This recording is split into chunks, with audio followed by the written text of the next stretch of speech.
Okay, ini ialah Women's Double Pair of the Year 2025 nominees. Okay, so yang ini ada dua Korean pair.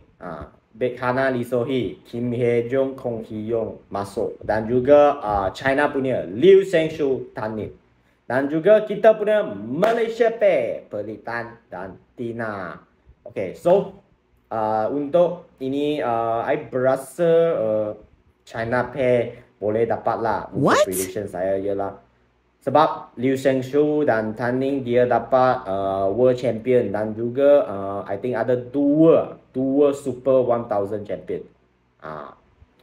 Perlitan dan Tina actually dia main banyak masuk final tapi juara untuk Super 1000 tak banyak lah, tak ada champion, tapi runner up ada, so susah sikit lah I berasa.